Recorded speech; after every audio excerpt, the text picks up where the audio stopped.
마이크 테스트, 마이크 테스트. 하나, 둘, 셋, 넷, 둘, 둘, 셋, 넷.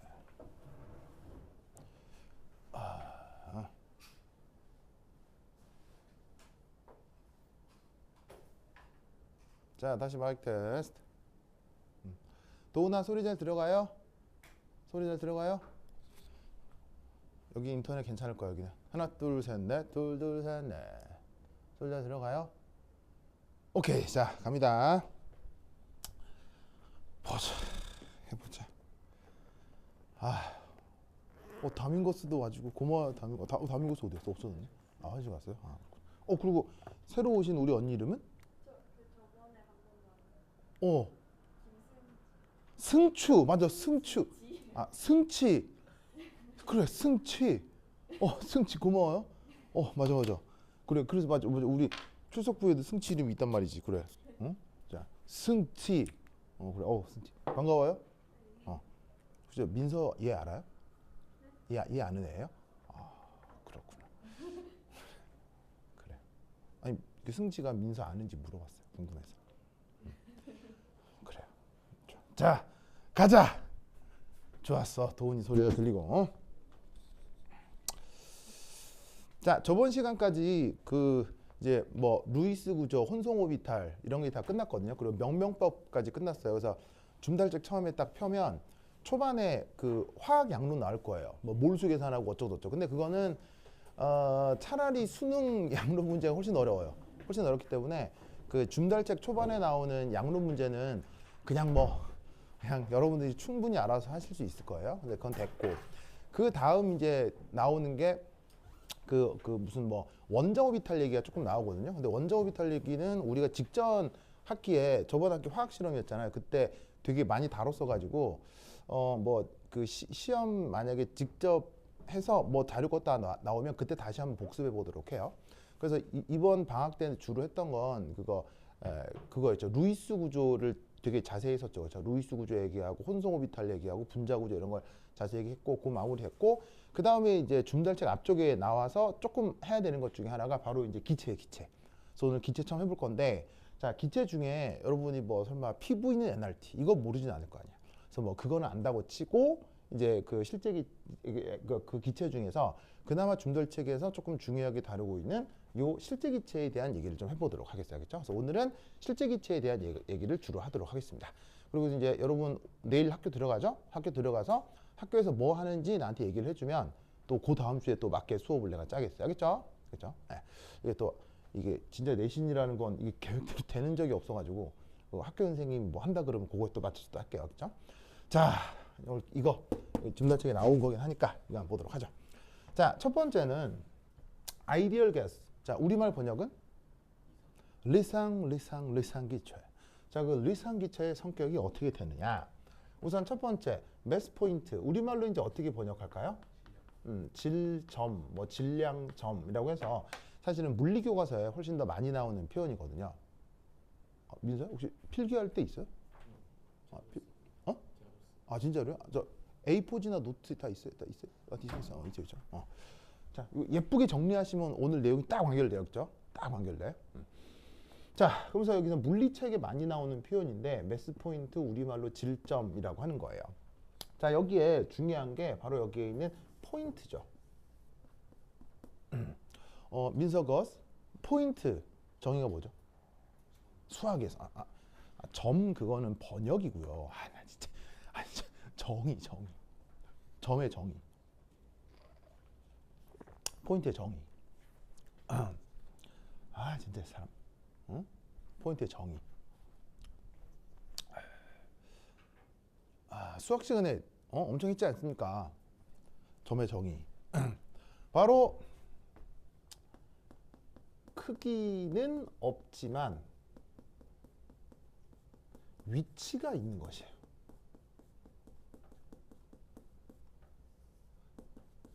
그런 걸 수학에서 점으로 정하거든요. 근데 여기 잘 보시면 크기가 없다는 얘기는 근데 생각해보면 크기가 없다는 얘기는 이건 실존하는 거예요? 실제 존재하지 않는 거예요?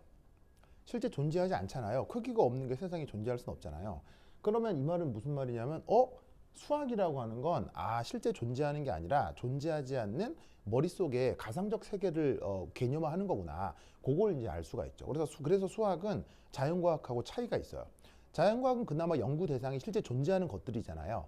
근데 수학은 존재하지 않는 것들에 대한 이야기예요. 물론 뭐 존재하지 않는다 해서 안 중요한 게 아니라 오히려 존재하지 않는 개념인데도 훨씬 중요한 것들이 있을 수 있죠. 여하튼 그런 것에서 수학과 자연과학은 차이가 있는데 거기에 기가 막히게도 뭐까지 더 있어? 질량까지 더 있어. 그럼 있지도 않은데 질량까지 있다. 자, 이 얘기 딱 듣는 순간 그럼 이상기체는 실제 존재하는 물질이겠어요? 실제 존재하지 않는 개념이겠어요? 실제 존재하지 않는 개념이라는 걸 알 수 있죠. 그래서 이게 자체 크기가 없기 때문에 뭐 있지도 않은데 그런 거 왜 해? 이렇게 얘기하는 사람들 때문에 그래서 이 이상기체를 어떻게 정의하기도 하냐면 이렇게 정의하죠. 그 크기가 없어요. 근데 없다고 하면 너무 민망하니까 없거나 무시할 정도로 작다.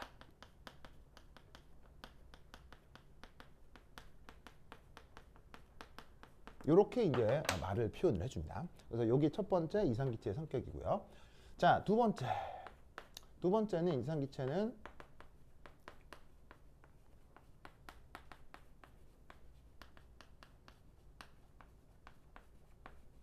이 표현. 자, 그래서 여기 어떤 말이 나오냐면 interaction이라는 말이 나오는데 도원? interaction이 뭐죠? 번역이 상호작용이죠. 근데 번역을 묻는 게 아니고 의미.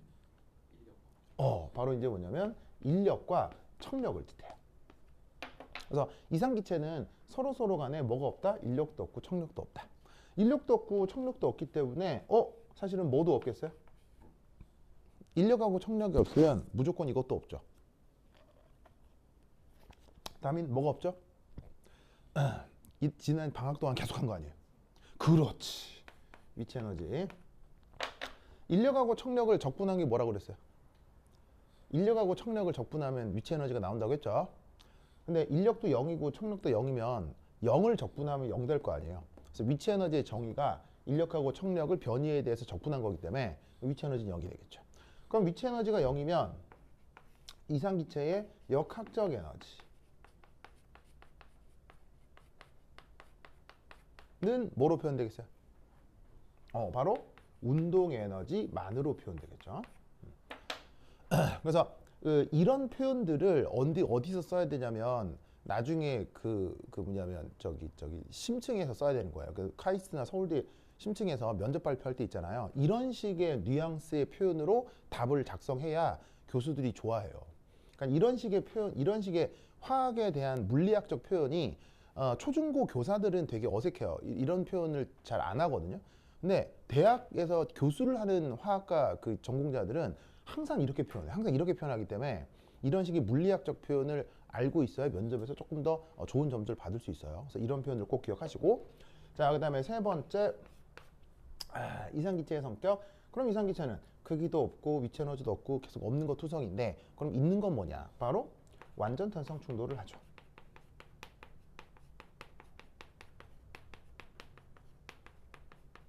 자, 완전 탄성 충돌의 뜻은 다민거스? 완전 탄성 충돌의 뜻은? 물리 시간에 배웠을 거 아니에요.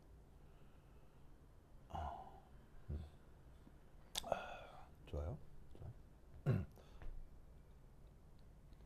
숭치? 완전 탄성 충돌의 뜻은? 그렇죠. 탄성 계수로 정의하기도 하죠. 그래서 이제 튕겨 나왔을 때 그 속력의 그 크기 변화, 그 B를 이제 탄성 계수로 표현을 하는데 그게 1이다. 좋아요. 다 좋은데 조금 더 편한 표현으로 바꾸면 이겁니다.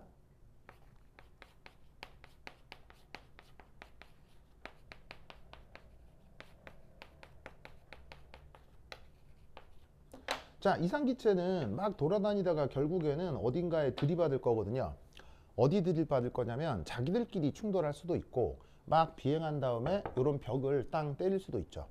그럴 때 완전 탄성 충돌이란 뭐가 보존되는 거? 이렇게 에너지가 보존되는 충돌을 전문 용어로 완전 탄성 충돌이라고 합니다. 그러니까 에너지가 보존된다라고 하면 탄성 계수가 1이 나올 수밖에 없거든요. 뭔 말인지 아시겠죠? 그렇죠? 그래서 이런 걸 완전탄성 충돌이라고 하는 거예요. 그러면 여러분 실제 우리 세상에서는 에너지 보존되는지 알 수 없어요. 우리 세상에서. 우리 세상에서는 에너지 실제 보존되어 아니면 에너지 실제 보존되는지 결코 알 수 없어요. 에너지가 실제로 보존되는지 절대 알 수 없죠. 왜죠? 왜냐하면 에너지는 엄청나게 다양하게 변환이 되죠. 예를 들면 내가 움직이기만 해도 공기 중으로 마찰을 해서 소리도 나고 열도 발생하고 하잖아요. 그런 식으로 이 자연계에는 물질이 너무 많아서 적어도 지구에는 물질끼리 상호작용을 통해서 에너지가 분산되기 때문에 그 분산되는 모든 에너지를 다 고려해가지고 끓여 모아가지고 그 에너지 보존으로 실험적으로 보여줄 수 있느냐? 불가능해요. 그러니까 사실은 진짜 극단적으로 얘기하면 실제로 에너지가 보존이 되지 않지만 그 인간의 편의에 의해서 에너지 보존이라는 개념을 만들었지 않았을까라고 생각해 볼 수도 있는 거예요.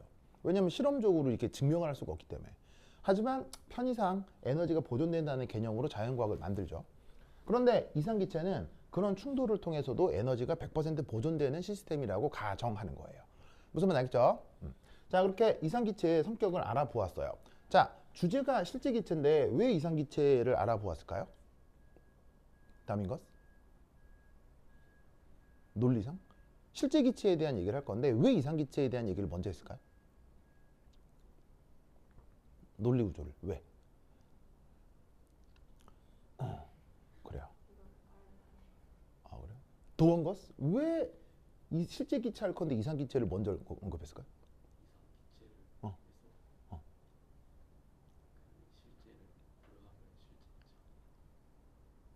아, 그래. 그래요? 그래요? 그리고 그럼 민서거스 왜일까요? 비, 이거는 실제 존재하지 않는 거고 이건 실제 있는 건데 비슷하다고요? 느낌적으로 비슷하다. 대단합니다 우리 민서거스. 좋아. 알겠습니다. 숭치. 왜 이런 얘기를 했을까요? 이 얘기를 왜 할까요? 이거 해야 되는데. 뭔가 수식적으로 표현하기 위해서. 수식적으로 표현하기 위해서. 좋습니다. 뭐 나쁘지 않은데 왜 얘를 얘기하느냐? 얘하고 얘는 논리 구조적으로 반대예요. 반대. 전혀 극단에 있는 거라고요. 그럼 이 말이 무슨 말이냐면 실제 기체를 어떻게 정의할 거냐는 거예요. 자, 여러분 남자의 정의가 뭐예요? 남자의 정의가 뭐예요? 여자가 아닌 거죠. 여자의 정의가 뭐예요? 남자가 아닌 거예요. 자, 이진법에서 0의 정의가 뭐예요? 이진법에서 0의 정의가 1이 아닌 거고요. 1의 정의는 0이 아닌 거예요. 이게 웃으시는데 이게 수학의 원리예요. 이게 수학이에요. 그러니까 수학과 그다음에 서양 철학과 종교의 원리예요. 그래서 서양 사람들은 수학을 발견한 서양 사람들은 그래서 다신교를 만들어요. 유일신교를 만들어요. 유일신교를 만들죠. 왜 유일신교를 만들어요? 이 종교를 믿는 것의 반대말은 이 종교를 믿지 않는 것. 뭔 말인지 알겠어요? 그게 숫자 0, 1이라는 그 디지트의 개념이에요. 디지트의 개념이 모인 게 사실은 종교거든요. 서양 사람들이 만든 신이라고요. 근데 수학을 개발하지 않은 동양 사람들은 그런 생각 자체를 안 해요. 0 아니고 2, 3, 4, 5, 6 다 있는 거 아니야? 이렇게 생각하는 게 동양인이고, 그래서 동양인들은 그런 유일신교를 잘 만들질 않아요. 좀 이상하다고 생각하거든요. 근데 우리가 하려고 하는 건 어차피 서양 철학, 이거 다 서양 철학이잖아요? 그럼 서양 철학적 개념으로 봐야 되는 거예요. 그럼 왜 이걸 하느냐? 얘는 이게 아닌 거예요. 그러면 이상기체를 딱 정하면 실제 기체는 어떻게 정의하면 되겠어요? 실제 기체는 그러면 스스로 크기가 어떻다는 얘기예요. 있구나. 그리고 실제 기체는 인력 청력이 있구나. 그럼 실제 기체는 충돌해서 에너지 보존이 안 되는구나. 무슨 말인지 알겠어요? 이게 실제 기체의 중요한 성격이라고 표현할 수 있는 거야. 뭐를 기존에 정의를 해버리면? 이상기체를 정의를 해버리면. 뭔 말인지 알겠죠? 요런 걸 전문용어로 모델링이라고 해요. 알겠죠? 그래서 그것 때문에 이상기체를 정의하는 겁니다. 도원 것을 알겠죠? 그래요. 이 사람 참. 자, 그 다음 두 번째. 5.2. 자, 5.2는 뭐냐? 두 번째 거는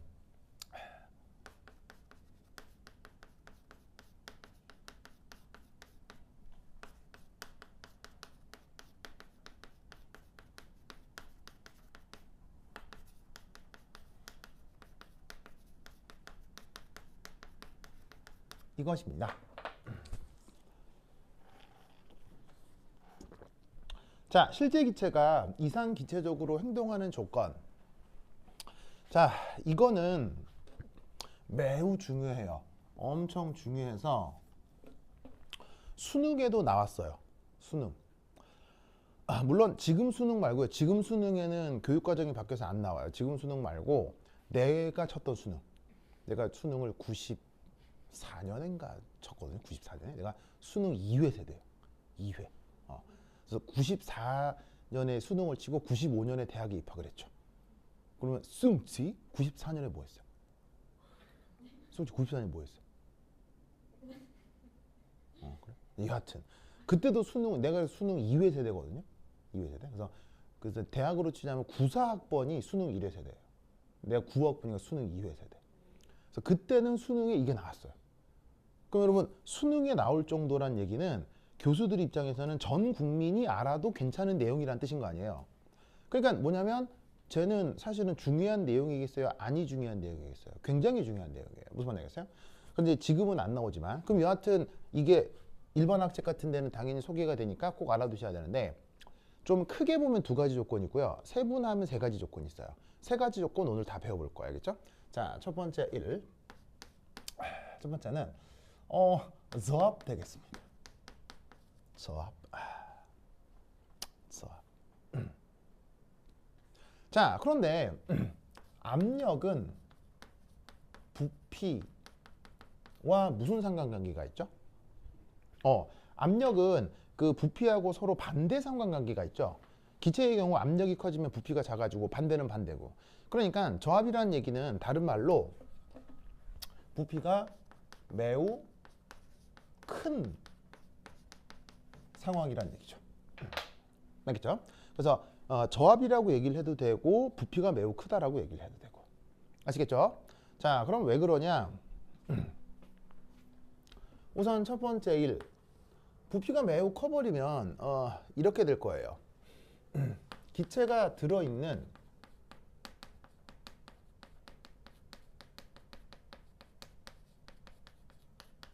그릇의 부피가 있을 거 아니에요?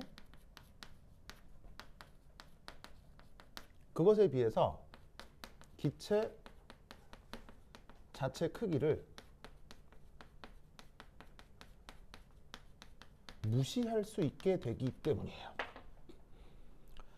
자, 무슨 말이냐? 혹시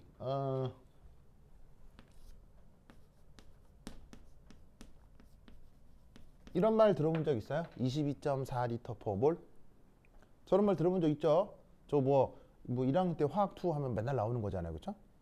물론 단서가 붙긴 하죠. 뭐 0도씨 1기압이라는 단서가 붙긴 하지만 결국 뭐 0도씨 1기압이 특별한 조건이 아니니까 우리가 보통 경험할 수 있는 조건이잖아요. 그러면 보통 우리가 경험할 수 있는 조건에서 기체 1몰을 모아놓으면 그 크기가 그 부피가 어느 정도 된다? 뭐 한 수십 리터 정도 된다. 무슨 말인지 알겠어요? 요런 걸 보여주는 데이터가 22.4L라고요. 그러면 그것에 대해서 여기 기체 자체 크기라고 하는 게 있을 거 아니에요. 이건 대충 어느 정도일까요, 민서야? 기체 자체 크기는 어느 정도일까요?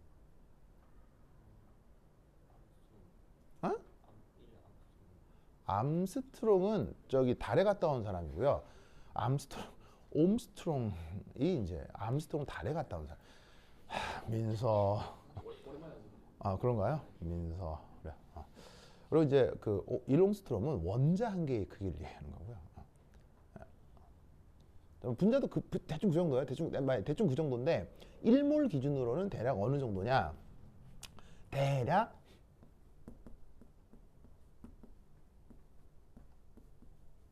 이 정도예요. 그래서 실제 기체 자체의 크기는 사실은 실제 기체마다 다 같겠어요? 당연히 다 다르겠어요. 실제 기체 각각이 생긴 게 다 다르기 때문에 실제 기체의 각각의 크기는 다 다릅니다. 그래서 다 같지는 않지만 묘하게도 어떤 영역대에 들어요. 알겠어요? 대충 이 안에 다 들어가요. 그렇죠?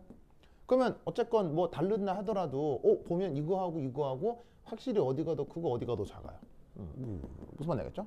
그러면 이게 0도씨 1기압일 때니까 압력을 더 낮춰버리면 이 부피는 더 작아지겠어요? 더 커지겠어요? 훅 커질 거 아니야. 슉 커질 거고 기체 자체 크기는 이거는 변해, 이거는 고정돼 있는 거야. 이거는 자체 알갱이 크기니까 이건 주변 압력하고 관계없지. 요거는 고정돼 있는 거지. 기체마다. 그러면 고정돼 있는 값에 대해서 이게 확 커지면 확실히 얘를 무시할 수 있게 되겠지. 그지? 그럼 그게 뭐랑 말이 비슷해? 요거랑 말이 비슷하지. 무슨 말 알겠어요? 그래서 이런 조건에서 실제 기체가 이상 기체처럼 잘 행동해요. 그 다음 두 번째 조건은 이겁니다. 보이다시피 부피가 매우 큰 저압 조건이잖아요. 그럼 어떤 생각을 해볼 수가 있냐면 분자 간 거리가 물론 어디까지나 평균 거리겠지만 멀어진다는 얘기겠어요? 가까워진다는 얘기겠어요? 분자 간 평균 거리가 멀어지는 거죠. 그 다음 인력과 청력의 크기는 분자 간 거리가 멀어지면 인력과 청력의 크기는 당연히 커질까요? 당연히 작아질까요? 당연히 작아지겠죠. 맞나요? 그러면 인력과 청력의 크기가 작아진다. 어떤 상황 비슷해지는 거예요? 이런 상황 비슷해지는 거죠. 뭐 이런 상황 비슷해지는 거죠. 인력하고 청력의 크기가 작아지니까 그거 적분해봐야 위치 에너지가 거의 나타나지 않을 거고 운동 에너지가 위치 역학적 에너지의 대부분이 되는 상황이 될 거예요. 무슨 말 알겠죠? 그래서 첫 번째 저압 조건에서 실제 기체가 이상 기체적으로 행동한다. 아주 중요해요. 수능에도 나왔었어요. 알겠죠? 꼭 기억해야 돼. 자, 두 번째는 고온 조건이에요. 고온 조건.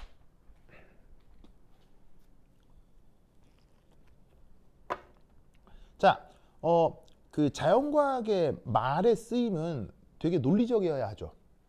그러면 그런 논리를 작성할 때 우리가 가장 많은 도움을 받는 학문 체계가 뭐예요? 말을 할 때 틀리지 않게 논리를 구성하려고 하면은 어떤 학문의 도움을 받아야 돼요? 그게 바로 수학이에요. 무슨 말 알겠어요? 여러분들 모두가 수학자가 될 건 아니잖아요. 근데 그럼에도 불구하고 사실 초중고를 되돌려 보면 사교육이었건 공교육이었건 가장 많이 공부한 게 뭐예요? 수학이죠. 왜 수학을 수학자가 되지도 않을 텐데 수학을 그렇게 심하게 가르치느냐? 바로 수학의 또 다른 기능, 틀리지 않게 말하기 기능이 있어요. 그래서 수학을 배우면 말을 할 때 틀리지 않게 말할 수 있어요. 물론 수학을 배운다고 진실되고 참된 걸 얘기하는 건 아니고요. 수학 많이 한다고 진실되고 참되는 얘기하는 건 아니에요. 그래서 수학 잘하는 엘리트들이 되게 싸가지 없게 얘기하고 막 무슨 말 알겠어요? 막 그런 경우도 있잖아요. 예, 그래서 수학을 잘한다고 진실되고 참되고 가치 있는 얘기를 하는 건 아니지만 수학을 잘하면 틀리지 않게 얘기할 수 있어요. 그게 학문을 구성하는 중요한 요소이기 때문에 그래서 여러분들이 나중에 논문을 쓰거나 할 때도 그냥 뭐 이렇게 대충 이렇게 쓰면 되는 거 아니에요. 아니에요. 그게 아니고 수학 시간에 배웠던 논리 구조대로 글을 작성해야 돼요. 무슨 말 알겠어요? 이게 되게 내가 아쉬운 게 우리나라 글짓기는 누가 가르쳐요? 우리나라 글짓기는 국어쌤이 가르치잖아요. 안 돼요. 글짓기는 국어쌤이 가르치는 게 아니에요. 이게 뭐냐면 이게 되게 글짓기를 국어쌤이 가르치는데 국어쌤이 가르치는 글짓기는 뭔가 약간 독창적이거나 감성적이거나 그런 건 국어선생님이 해주셔도 되죠. 근데 중요한 건 모든 사람들이 예술가가 될 재능을 타고난 건 아니란 말이에요. 그러면 일상생활에서 우리에게 더 중요한 글짓기는 뭐겠어요? 틀리지 않게 말하기예요. 그래서 사실은 글짓기는 누구한테 배워야 되냐면 자연과학자나 수학자한테 배워야 돼요. 그래서 미국 같은 나라는 정말로 자연과학자나 수학자가 글을 가르쳐요. 논리구조적으로 이렇게 배치해야 된다. 전후관계를 이렇게. 그래야 수학적으로 틀린 표현이 이렇게 가르친다고요. 그래서 미국 애들이 쓰는 논문이 퀄리티가 좋은 거예요.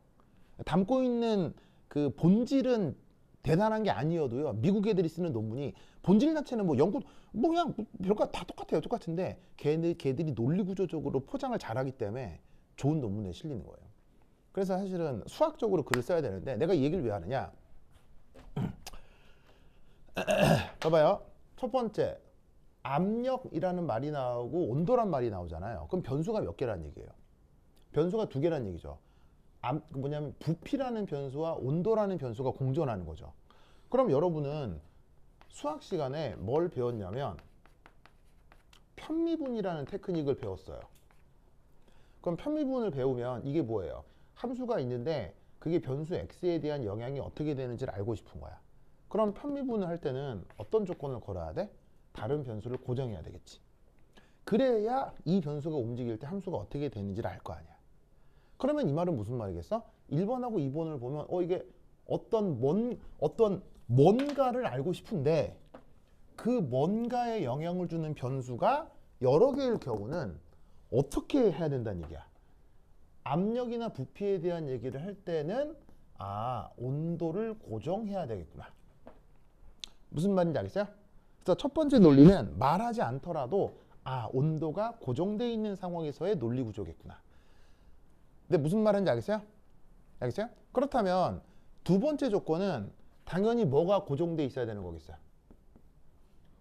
두 번째 조건은 당연히 부피가 고정되어 있어야 된다고요. 무슨 말인지 알겠죠? 뭐 압력이라고 해도 상관없는데 온도하고 압력하고 부피가 상관관계가 있기 때문에 그냥 뭐 둘 중에 하나라고 하면 되는 거야. 뭔 말인지 아시겠죠? 그렇죠? 이해하셨어요? 그래서 논리 구조를 항상 이렇게 파악해서 글을 쓰거나 말을 하거나 해야 됩니다. 자, 그럼 이따 여기서 온도 얘기를 할 때는 자연스럽게 부피가 일정하다는 거니까 자, 첫 번째 1. 온도가 달라져도 그러니까 달라진다는 얘기가 문제에서 언급하는 것처럼 온도를 올리거나 뭐 그게 아닌 온도를 내리거나 뭐 그런 게 다 이제 온도가 달라진다는 뜻인데 온도가 달라져도 분자 간 평균 거리는 정적이면 부피가 일정하면 막 달라지겠어요? 거의 똑같겠어요? 분자 간 평균 거리는 온도가 달라져도요. 온도가 달라져도 분자 간 평균 거리는 같겠죠. 무슨 말 알겠죠? 그러면 분자 간 평균 거리가 같으면 위치 에너지 변하겠어요? 안 변하겠어요? 위치 에너지가 그대로란 얘기예요.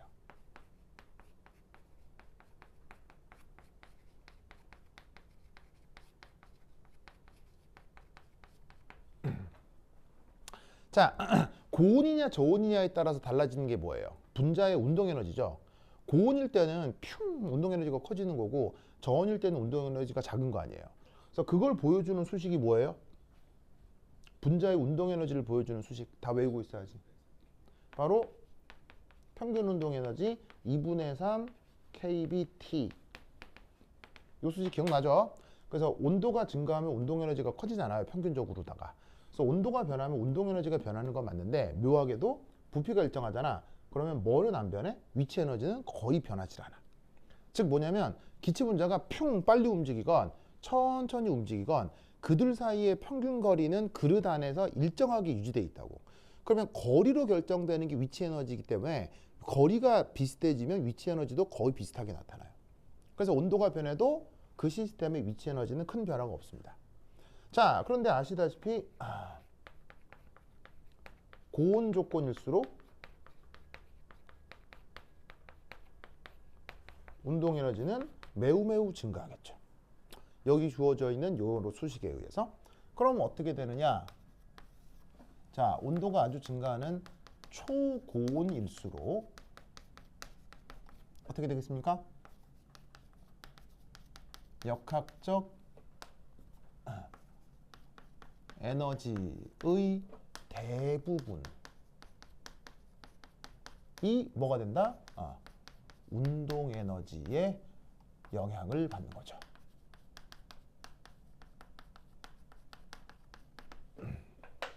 그러니까 역학적 에너지는 뭐하고 뭐를 더한 거예요? 운동 에너지, 위치 에너지를 더한 거죠. 근데 위치 에너지는 계속 고정돼 있어요. 근데 계속 뜨겁게 할수록 위치 에너지는 고정돼 있는데 운동 에너지가 계속 커질 거 아니에요. 그럼 두 개를 합친 역학적 에너지는 누구의 모습을 담겠어요? 운동 에너지의 모습을 담겠죠? 그게 뭐랑 비슷해지겠어요? 이 상황이랑 비슷해지는 거예요. 그래서 실제 기체가 고온 조건에서 이상 기체처럼 행동합니다. 무슨 말인지 알겠죠? 그렇죠? 그래서 이렇게 말로 논술할 수 있어야 돼요.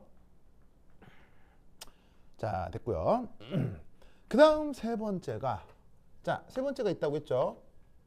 크게는 두 가지가 있고 나머지 세 번째가 있는데 요건 뭐냐면은 수능에 안 나와요. 이건 수능에 안 나오고 이건 이제 뭐냐면 이제 일반학 시간에 나올 건데 자, 바로 그 유명한 보일 템퍼러처라고 하는 녀석입니다.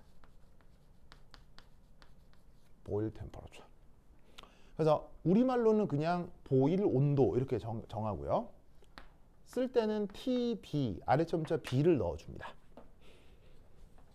그래서 보일에 B를 아래점자로 넣어주는데 이 보일 온도라는 조건에서 보일 온도는 조건에서 실제 기체가 매우 이상기체적으로 행동합니다. 그러면 저 보일 온도의 의미가 뭐냐? 요거는 뒤에서 그 의미를 얘기해 보도록 하겠습니다. 알겠죠? 뒤에서. 그래서 지금은 바로 얘기하기가 좀 어렵고 곧 얘기할 주제에서 저 보일 온도의 의미가 나와요. 알겠죠? 다민거 슬퍼요? 네. 슬퍼요? 그래 여기 슬퍼 보이죠 왜? 괜찮아요?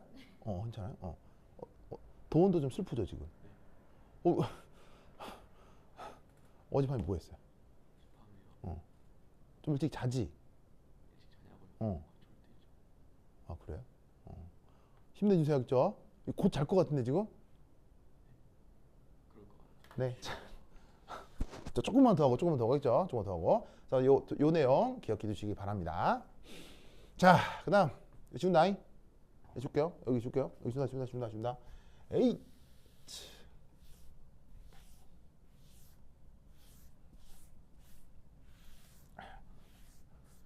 아이고.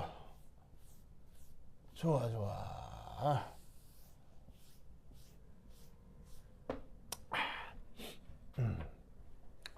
그다음 5.3. 자, 5.3은 우리말 번역이고 이제 영어 표현으로는 이렇게 씁니다.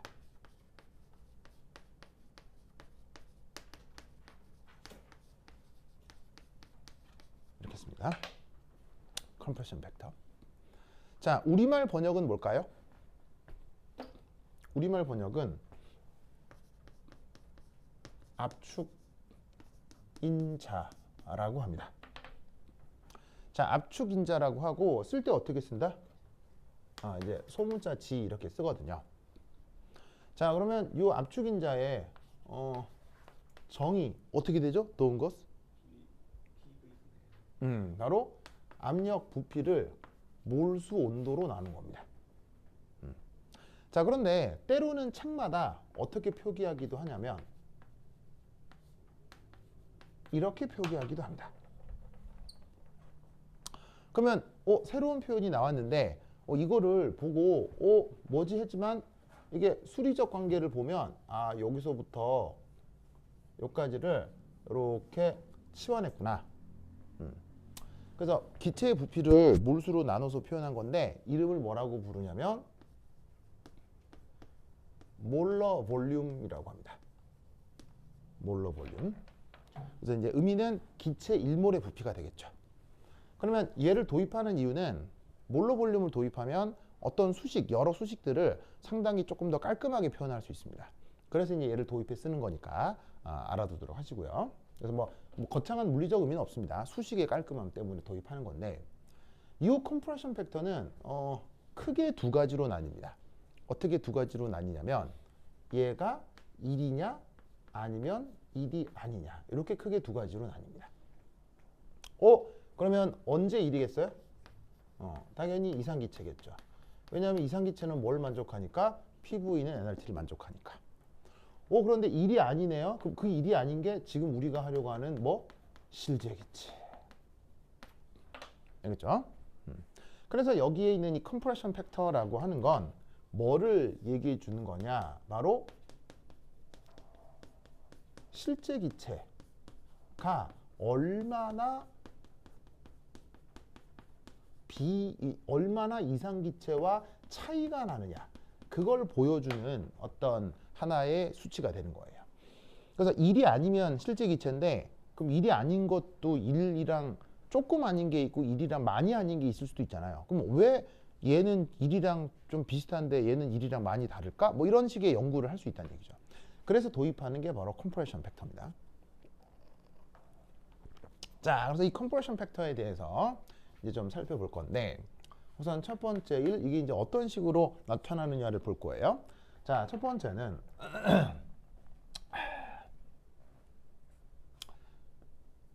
등온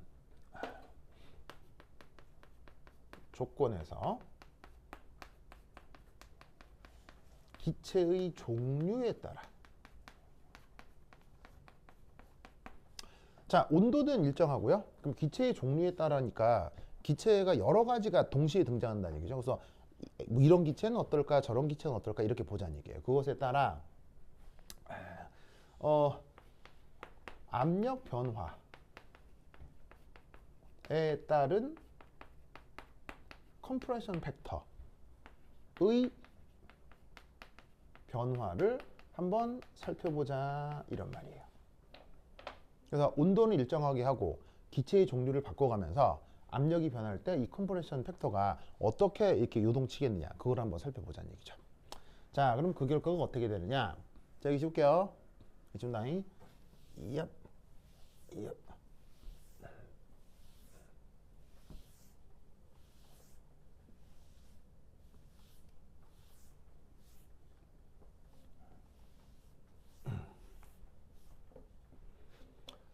자, 결론은 이렇게 돼요.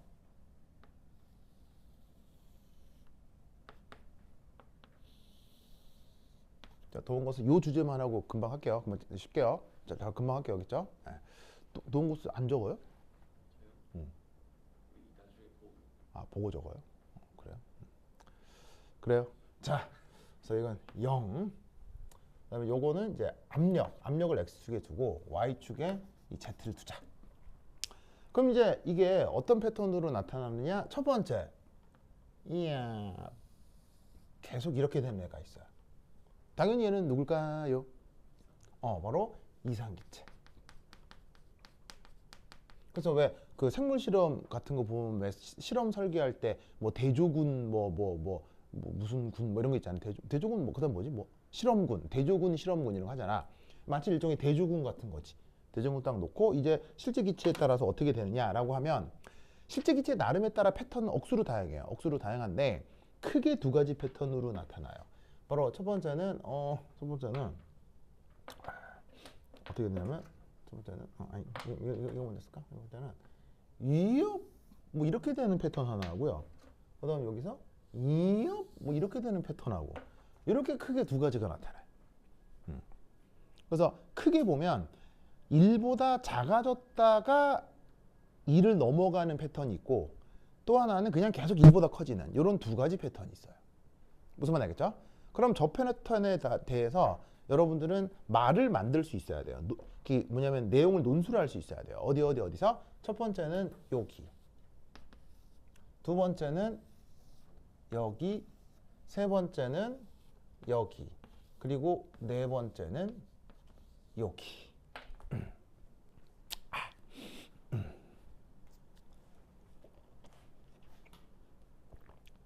자, 그럼 저 1, 2, 3, 4번 각각의 의미가 뭐냐? 우선 첫 번째 1. 자, 여기는 어떻게 되는 거냐면 자, 컴프레션 팩터는 컴프레션 팩터인데 이게 all type. 자, 모든 유형의 컴프레션 팩터가 그 모든 유형이라는 게 뭐냐면 이상 기체가 됐건 아니면은 빨간색 실체 기체가 됐건 아니면 파란색 실체 기체가 됐건 모든 유형의 컴프레션 팩터가 0으로 수렴한다는 뜻이에요. 수렴. 뭐 할 때? 압력이 0으로 수렴할 때. 알겠죠? 예, 0이요. 0으로 수렴할 때. 압력이 0이고요. 네. 다미고스 고마워요. 1로 수렴한다는 얘기예요. 네. 도움고스 방금 속으로 한심하게 생각했죠. 속으로 비웃었죠. 그래서 그런 거예요?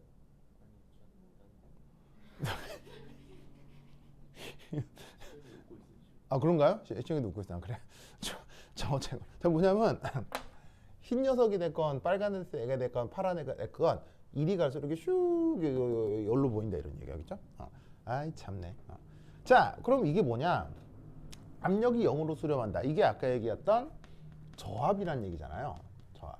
그럼 이 저압의 의미가 뭐냐? 바로 실제 기체가 이상 기체처럼 행동하는 조건이었죠? 기억나오? 실제 기체가 이상 기체처럼 행동하는 조건. 그러니까 어떻게 되냐면 이상 기체는 뭐 당연하거니와 실제 기체라 하더라도 압력이 저압 조건이 되면 컴프레션 팩터 1로 이렇게 수렴해야 된다라는 거예요. 저게 개념적으로 그런 게 아니고 실제 실험하면 데이터로부터 저걸 볼 수가 있다고, 관찰할 수가 있다고요. 그래서 이게 첫 번째 상황이고요. 그다음 두 번째는 이 바로 여기. 자, 여기는 밑에 있을까?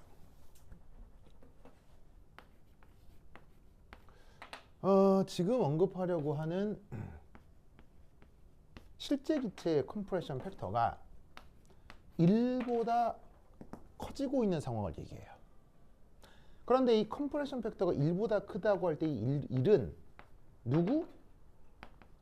이상 기체의 컴프레션 팩터를 우리가 1이라고 할 수 있죠. 맞습니까? 그것보다 크게 나타난다는 얘기입니다. 그러면 이건 뭐냐? 이거예요. 이상 기체에 비해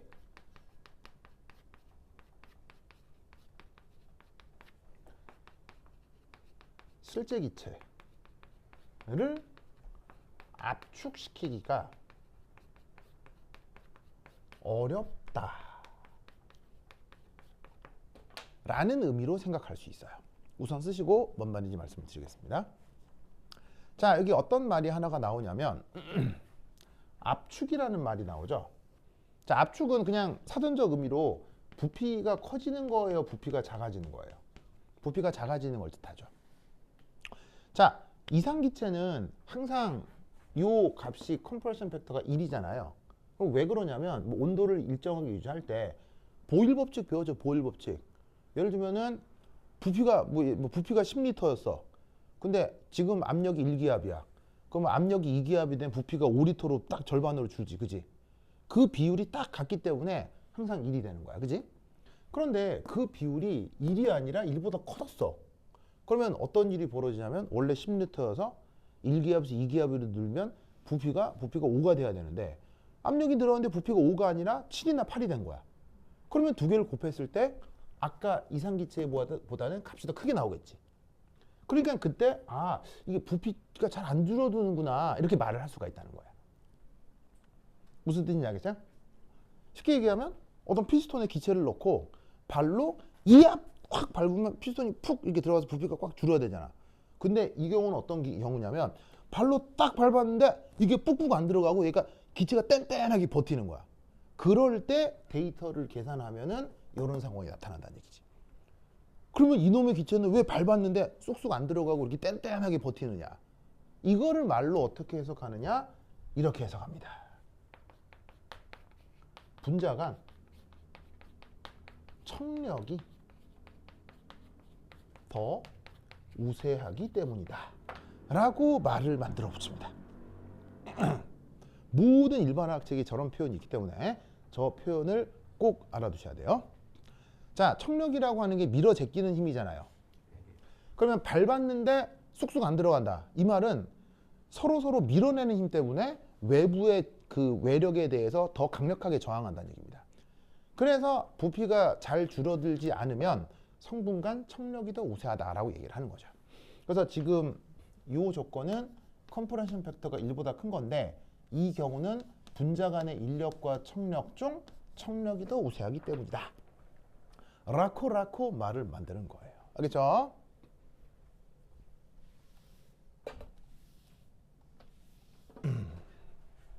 그러면 그 다음 세 번째. 자, 이건 어떻게 된 거냐면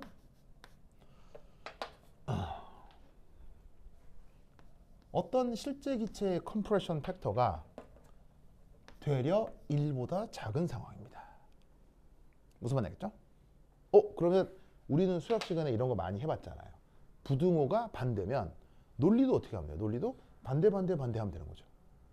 그럼 되려 1보다 작다. 그 경우는 압축시키기가 좋다. 발로 밟으면 쑥쑥 줄어드니까 1보다 작아지는구나. 이렇게 역으로 생각하면 되겠죠. 그러면 이건 결국 뭐라고 생각하면 되겠어요? 성분간 인력과 척력 중 이때는 어디가 더 우세하다? 인력이 우세하기 때문이다. 라고 그냥 논리를 반대로 만들면 되는 거예요. 알겠죠? 그래서 이 3번 영역에서는 컴프레션 팩터가 1보다 작은데 이때는 인력하고 척력 중 인력이 더 커서다. 자, 그리고 4번 또 하나 좋죠. 이거 하고 쉴 거거든요. 그래, 또 하나 좋죠. 좋죠. 자, 4번. 자, 4번은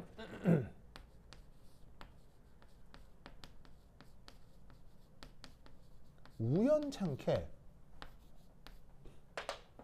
이 실제 기체의 컴프레션 팩터가 1이 된 거예요. 뭐랑 같아진 거냐면 이상 기체의 컴프레션 팩터와 같아진 거죠. 자, 이게 우연찮게라는 말의 뜻을 알겠어요?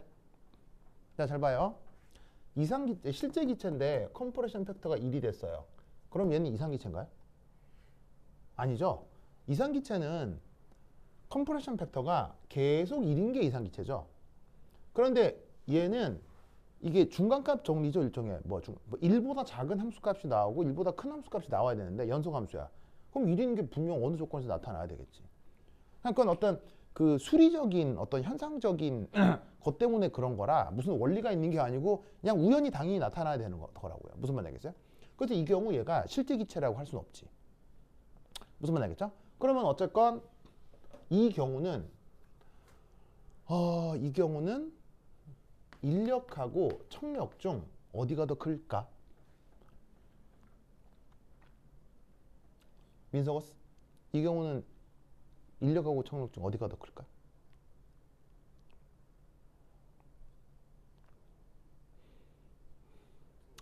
같겠지. 무슨 말 알겠죠? 부등호적 개념으로다가 이쪽은 인력이 세다, 이쪽은 척력이 세다니까 이쪽은 같겠지 뭐, 알겠죠? 자, 그런데 지금은 인력하고 척력이 같은 건데 이 실제 기체적 관점에서는 이 인력하고 척력이 0이에요, 0은 아니에요? 0은 아닙니다. 실제 기체는. 다만 크기가 같을 뿐인 거지. 그러면 이때 어떤 일이 벌어지냐면 인력하고 척력과 관련된 합력이 0이 됩니다. 합력이 0이 됩니다. 자, 무슨 말이냐면 밀어내는 힘과 끌어당기는 힘의 크기가 같다. 그럼 결국 두 입자 간에는 겉으로 보기에는 특별한 상호작용이 있는 것처럼 보이겠어요? 아무것도 없는 것처럼 보이겠어요? 아무것도 없는 그런 형태처럼 보인다고요. 그래서 지금 인력하고 척력이 있긴 있는데 우연하게 크기가 같아서 합력이 0인 상황이어서 컴프레션 팩터가 1이 된 거야. 그래서 이 경우는 그렇다고 실제 기체가 이상 기체인 것은 아닙니다. 자, 왜냐? 요 이상 기체는 어떤 성격을 갖냐면 성분간 인력 얼마예요? 이상 기체는 성분간 척력 얼마예요? 그래서 합력마저도 다 0인 거. 아예 인력도 없고 척력도 없고 그래서 합력도 없는 그런 게 이상 기체예요. 근데 저 경우는 인력도 있고 척력도 있는데 우연히 같아서 합력이 0이 되는 그런 상황을 뜻합니다. 알겠죠? 그래서 그 컴프레션 팩터가 압력에 대해서 어떻게 바뀌냐에 대해 1, 2, 3, 4에서 이런 식의 논술을 해줄 수 있으면 됩니다. 됐죠? 오케이, 됐다. 그러면 한 10분 쉬었다 하도록 하겠습니다. 환실 긋어세요.